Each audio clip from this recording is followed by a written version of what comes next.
ازيكم حبايب قلبي؟ عاملين ايه؟ يا رب دايما تكونوا بألف خير. النهاردة بشوية مية وشوية دقيق هنعمل احلى دوناتس في البيت. بصوا بسم الله ما شاء الله، العجينة طالعة هشة وطرية ومستوية حلو جدا. هنعملها بكذا شكل. بصي يعني انت في ايدك العجينة شكليها زي ما انت عاوزة. هنعملها في شكل كرواسون، هنعملها بشكل زي قرص صغننة كده، هو يعني حاجات حلوة لأطفالك كده اهو. خليكم معايا واحدة واحدة، واتمنى ان انتوا تجربوا الطريقة. صدقوني الطريقة مفيش اسهل منها. اول حاجة بحط مقدار حوالي كوباية مية، وهحط عليه معلقة كبيرة من الخميرة، عليهم معلقة ونص من السكر، عليها بيضاية. البيضاية عشان زفرة البيض هنحط رشة فانيليا. تمام كده، هو كقلبهم كويس جدا. بعد كده هنزل بنص كيلو دقيق، يعني المقدار اللي انا هعمله نص كيلو دقيق. حابة ان انت تعملي كمية اقل هتعملي نص الكمية، هتطلع لك برضو يعني كمية حلوة قوي من الدوناتس. هعجن العجينة كويس جدا، واحط المية زي ما انتوا عارفين تدريجيا.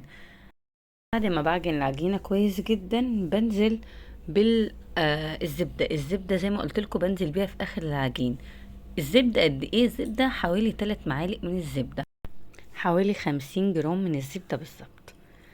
بعد كده ما بعجنها كويس جدا بحطها، وهجيب لمسة زيت خفيفة كده وعلى وشها، عشان العجينة ما تلزقش على الكيس بعد ما تخمر.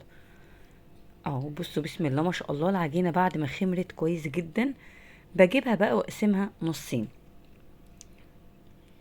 طب كمية المية اللي هنا انتي ما قلتيش عليها، كمية المية قد ايه؟ كمية المية 260 جرام بالظبط من المية. زي ما انتوا عارفين المعجنات نص كمية الدقيق مية، وبنزود من 10 ل20 جرام من المية.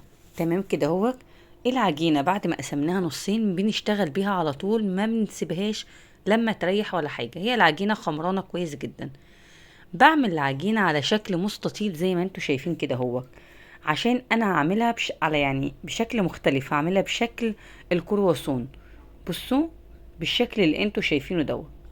الحجم بقى اللي انت حباه، حابه تعمليها صغير هتعمليه، حابه تعمليها كبير، دي حاجه في ايدك انت. يعني انت اللي بتتحكمي في شكل العجينه اللي انت عاوزاه. اهو انا يعني العجينه دي النص كيلو هشكلها بكذا شكل. بصوا بسم الله ما شاء الله، العجينه خمرانه حلو جدا. ولازم ارش رشه دقيق بسيطه كده هو على الرخامه بتاعتي، او المكان اللي انا هفرد فيه. ليه؟ عشان العجينه هتلاحظ ان هي بتلزق شويه كده هو. بعد كده بقى بجيب بقيه اللي هي الحته اللي هي الحروف اللي هي بتاعه الكرواسون، واروح اقطعها ايه، دواير كده هو. كبطتها برضو واعملها ايه، دواير. باي قطاعه عندك مش موجوده قطاعه بكوبايه كده هو، وتروحي عاملاها لمسه دقيق خفيفه، وتروحي ايه مقطعه بيها، عشان زي ما قلت لكم العجينه ما تلزقش. عقبال ما اخلص بقى كميه العجينه كلها، بص الاقي العجينه بعد ما شكلتها، بص الاقي ارتفعت معايا كده هو. اكون بقى حاطه زيت على البوتاجاز، وما يبقاش حرارته عاليه قوي، عشان ما بصش الاقيه اتحمر من بره ومن جوه معجن. لا، حراره الزيت تبقى متوسطه. بصوا ما بعليش النار قوي، واقلب فيها كده هو لغايه ما تاخد ايه الشكل الذهبي زي ما انتوا شايفين كده هو. بصوا بسم الله ما شاء الله، بتطلع هشه وطريه وبتطلع مستويه من جوه. تقدري تشكلي بيها الشكل اللي انت عاوزاه، يعني العجينه في ايدك، اي شكل انت حابه تعمليه اعمليه. اللي هو المدور، بصوا بسم الله ما شاء الله، يعني انا بحطها ببص الاقي ايه ارتفعت كده هوك وبدات ان هي ايه تاخد لون ذهبي كده هوك. لكن لو انت حاطه الزيت يعني الزيت عالي كده هوك وسخن جدا، هبص الاقيها اتحمرت بسرعه وبقت معجنه. انت عامله كميه كبيره والزيت سخن جدا، هتعملي ايه؟ هتطفي النار في النص كده هوك، وتستني لما الزيت يهدى، وبعد كده تبداي تحطي الدور اللي بعده. بصوا بسم الله ما شاء الله، العجينه ناجحه يعني 100%. اتمنى ان انتوا تجربوا الطريقه دي، صدقوني مش هتندموا. بصوا بسم الله ما شاء الله، يعني شكلهم حلو جدا. انا هنا هو اتعمدت ان انا اعمله على شكل ايه، دواير صغيره كده هو، تبقى على قد ايه الطفل كده ما ياخد. ما حبيتش ان انا اعملها كبيره. انا مش هعمل الكميه كلها في الفيديو عشان ما اطولش عليكم. انا كده هو عملت دورين، كان ناقص بقى ايه دورين تانيين. ف ما عملتش قدام الكاميرا عشان ما اطولش عليكم. بصوا بسم الله ما شاء الله، دي الكميه كلها بتاعه النص كيلو. بصوا العجينه بقى، تعرفي ازاي ان هي ناجحه؟ لما تدوسي عليها كده اهو وتبصي تلاقي العجينه ايه، بتطلع معاكي مش على وضعها. بصوا بتطلع معاكي على طول، دي كده العجينه ناجحه ومستويه 100%. بصوا بسم الله ما شاء الله. في الوقت دوت بتجهزي بقى ايه؟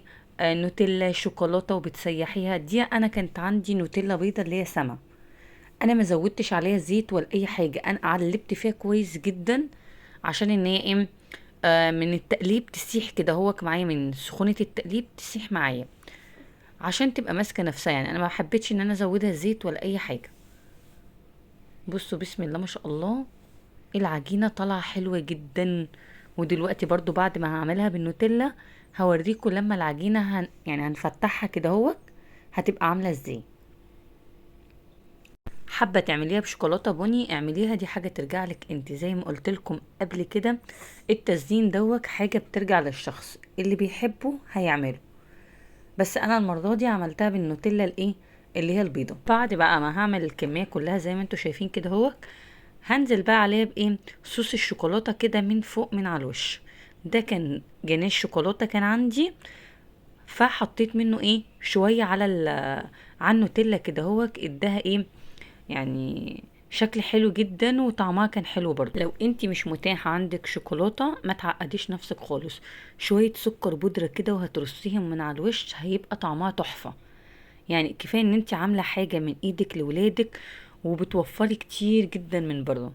يعني زي ما انتوا عارفين ان الحاجة بره بقت غالية بطريقة يعني صعبة جدا، فانتي لما تعملي في بيتك هتكلفك يعني اقل من نص التكلفة بره بكتير. وفي الاخر هتطلع بالجمال اللي انتوا شايفينه دوت، العجينة هشة وطرية وشكلها حلو جدا. انا هنا هو ما عملتش يعني ما غلفتش الكمية كلها، انا سبت شوية هرش عليهم سكر بودرة. متاح عندك عسل حطي، زي ما قلتلك ما تعقديش نفسك من اي حاجة.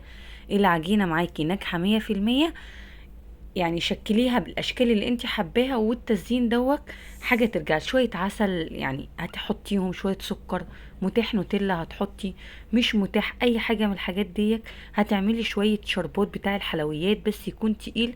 وتروحي ايه بعد ما تعمليها تكوني ايه تغلفي الواحده بالشربات بتاعها، بس طبعا الشربات يبقى بارد وتقيل. دي كده بتكون وصفتي النهارده، اتمنى ان هي تكون عجبتكم وبالف هنا وشفا على قلبكم.